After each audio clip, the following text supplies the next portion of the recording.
Greetings, programs. Welcome to episode 43. Why you don't have to wonder what a moneyless future is going to be like.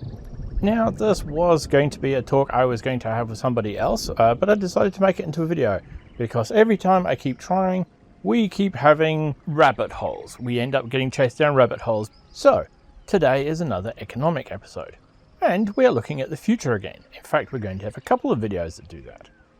Today, we are looking at what it would be like to live in a moneyless, stateless, classless future, and how large parts of our current world are already like that. Now we'll do the first part second, and the second part first. A moneyless, stateless, classless future? That sounds weird. Sounds like there should be a name for it. Yes, there is. Communism. Now, in a previous video, I covered the future of capitalism, which I shall recap here briefly. Basically, as things are going, fewer and fewer people own more and more stuff, leaving less and less for everybody else. So you end up with one guy owning everything, and there's no one to buy anything because they have nothing to buy it with. There is no point making these people slaves or serfs, because when you have your robots, dealing with people as workers is a hassle. Robots, now that you have them, are better.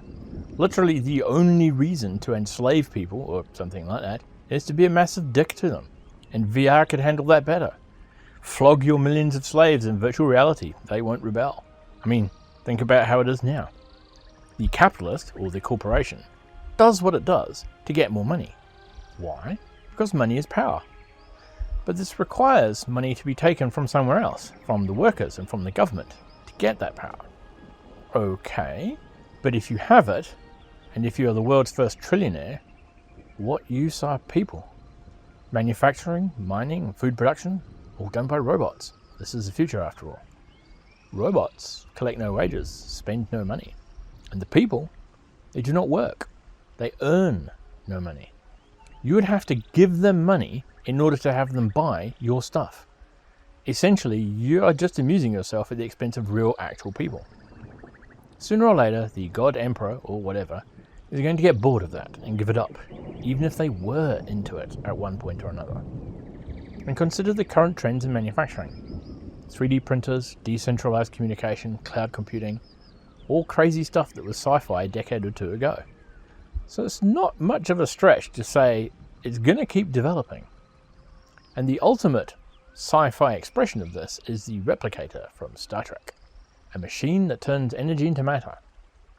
And I mention Star Trek because, functionally, Star Trek is a communist future. No money, no classes, no state. So let's look into that a little bit. Money.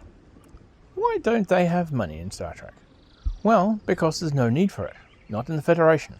Trade? What trade? You want a new jacket, you go to the replicator. Bzzzt. The only input are designs and energy. And as the internet has shown us, there's no shortage of designs for anything. The replicator can build energy collecting systems if need be. And you can't run capitalism in a system like that. What are you going to sell them when they can just go away and make it themselves? What are they going to buy it with? Gold? Just make some. No, can't run capitalism. So what is the point? Well, what is the point of being a capitalist? Because you want to have a nice life, right? You work so that you can have the nice house with the nice clothes and the nice car and the good things for the family, right? That's why you're working, isn't it? But if you have all of these things anyway, what incentive exactly is there to do the capitalism? I mean, if you have those things, what is the point working crazy hours and taking advantage of people if you're going to have the nice things anyhow?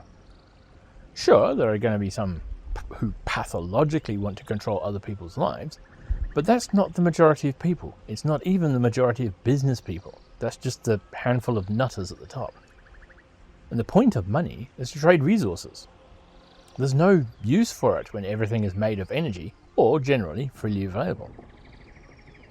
Okay, classless. Well, what's a class? Well, classes are groups of people who share similarities in opportunity, status, and motivations. That last one is the biggie. The two most common classes talked about are the workers and the owners.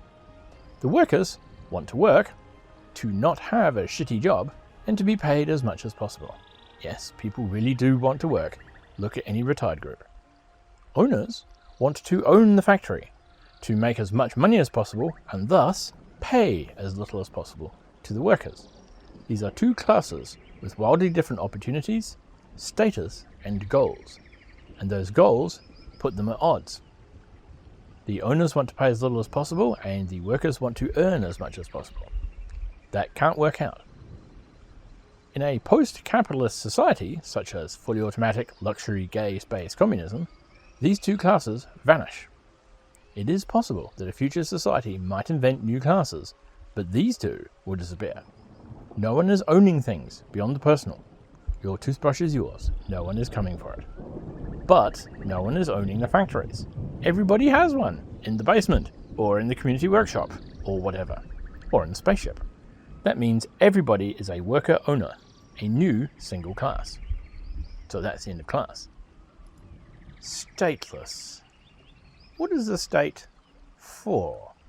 Well, it does some large-scale things which are useful. It handles large-scale projects.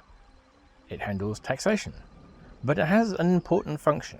One of its functions is to keep the workers, or the poor and dispossessed, from rising up and doing something awful to the owners. Chances are, if there were not police all over the place, it would not take long before angry workers did something about their work and money-based situation.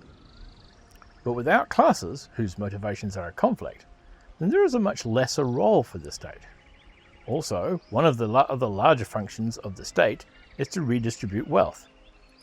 One of the other major functions of the state is to redistribute some of the wealth, so that there's not so much inequality that people either rise up or are dying in the streets. And this is another state function that pretty much vanishes when there are no owners or workers and that everybody has abundance. Okay, so that's Star Trek in the far future. But what about now? We don't have this magic technology. Well, that's where it gets interesting, because that far future is a lot closer than people realize. No, I don't mean that there's been a breakthrough in replicator technology that I just found out about. I mean that not only is there abundance now, even if it is below Star Trek levels, but also that money does not really exist. Something like 40% of all food that is produced is wasted in some way. We could feed something like 12 billion people with our current output. There is no shortage of food, nor is there a shortage of housing. There are many more empty houses and apartments in most Western countries like the UK and the US than there are homeless people. There is just an unwillingness to distribute things according to need. But I'm talking about the money thing here. Once upon a time, money was made of gold or silver, and its value was tied to that. Later, money was paper, but it represented gold, even if it was a bit lighter. And if need be, you could take your money to the bank and demand that many dollars worth of gold.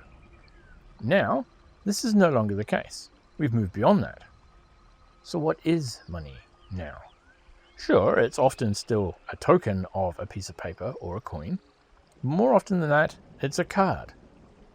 And the card gives access to a number in an account. The money is a number, a concept. It's literally a score to allocate resources with. Banks do not take your money and lend it out. They literally create a number on a balance sheet. We are already living in that no-money future. There is nothing from stopping a bank from just creating $1 trillion out of thin air. In fact, in the financial crash of 2008, that's exactly what the US government did. Because it's not attached to gold or anything real, it's just an agreement. I give you this number, you give me this stuff. Other than accounting, it's not greatly different from the Star Trek future. Even in the future, they might have to keep track of energy or replicated fuel or whatever it is they run on. No, Mr. Smith, you've replicated 3 yachts, a personal transport, and 2 houses. That's enough stuff. Come back next week. Now, if we all agree to something else as a system, then something else happens. those bank accounts, not filled with gold that must be shuffled around. We're already in the moneyless future. It's just that some folks don't want to admit it or don't want to play well with others. We already have an abundance of food and water, despite what you may see on TV about famines, and housing right now, all without replicated technology. And I should point out that if you actually investigate some of those large historic famines that have happened, like the Cambodia one way back in the day and several since, you will discover that the countries where the famines took place and all that aid needed to go to often had record crops exported of non-food items, like sugar or corn or what have you, or tobacco. Seems a bit odd when you think about it. That's because there's not really any actual shortage of materials. There's a shortage of desire to fix the problem. Now, as I say, money is just an illusion, at least it is right now, an agreement to play along. But agreements change all the time. And as I've said before, money does nothing by itself. Someone must agree to do something in return for the money you give them. And we do not necessarily have to agree. The plan can be changed. The agreement can be changed. Especially if there's 99 people on one side who think one thing and one person on the other. It does not have to be this way. Perhaps once upon a time it did, but we are no longer living in that time. That's all for now. Tune in next time for a bit of exploration about what it might be like to live there.